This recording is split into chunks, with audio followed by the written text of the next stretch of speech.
Hello, I'm Mr. Ken, and I'm sure a lot of you have seen me, and I've checked you into Hope Kids, and you know what? I miss doing that. I'm ready for us to get together again. I hope it happens soon. But today, I'm going to read a book to you. It's called Arlo and the Great Big Cover-Up.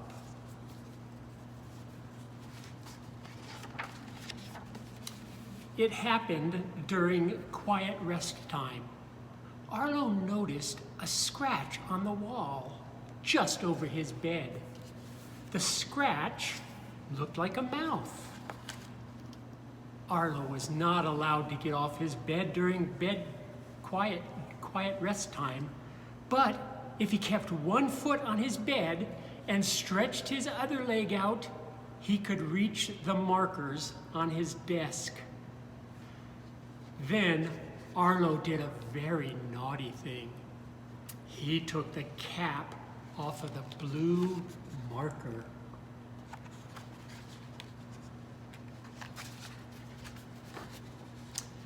He drew a nose and two eyes on the wall. Oh no. Arlo felt funny.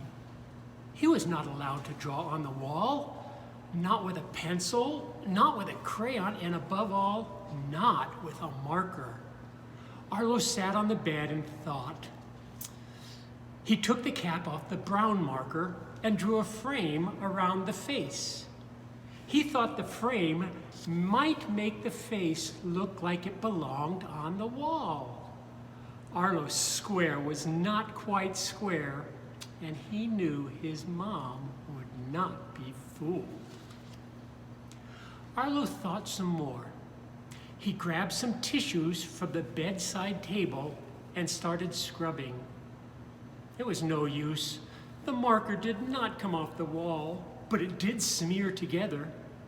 Arlo had made a big brown and blue mess. Arlo felt afraid. His mom was not going to be happy with him.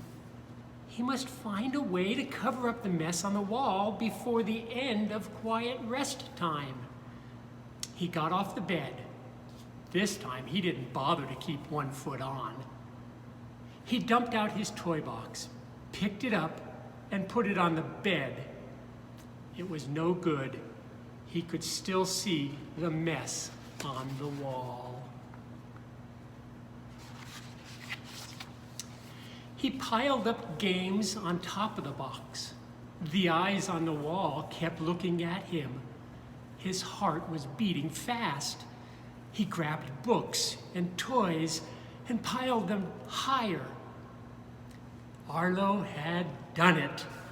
The drawing could not be seen behind the towering pile of toys.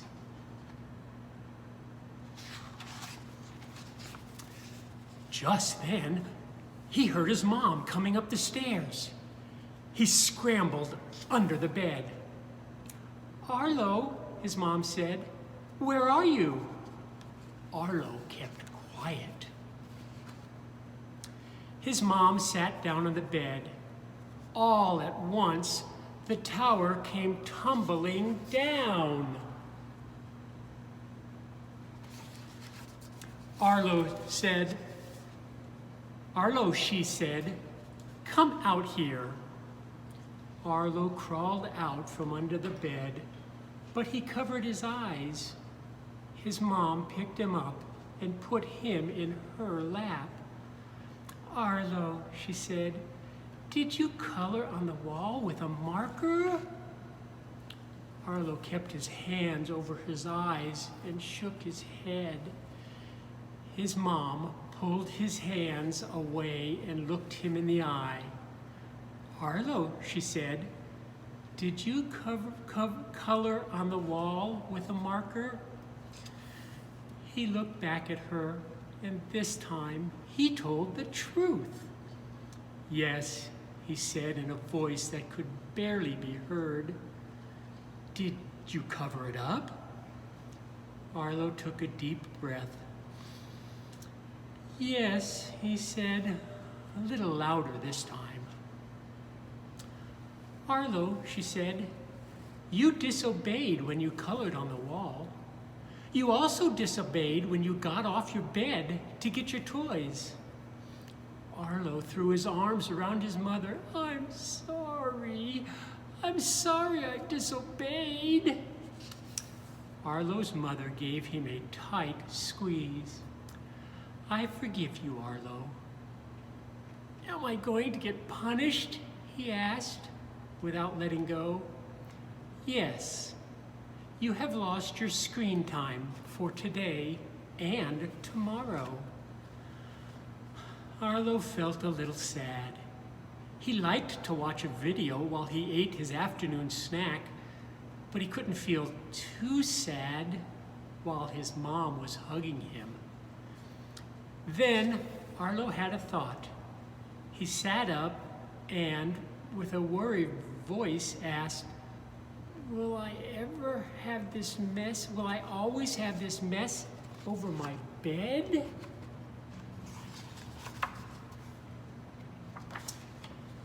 Arlo's mom smiled.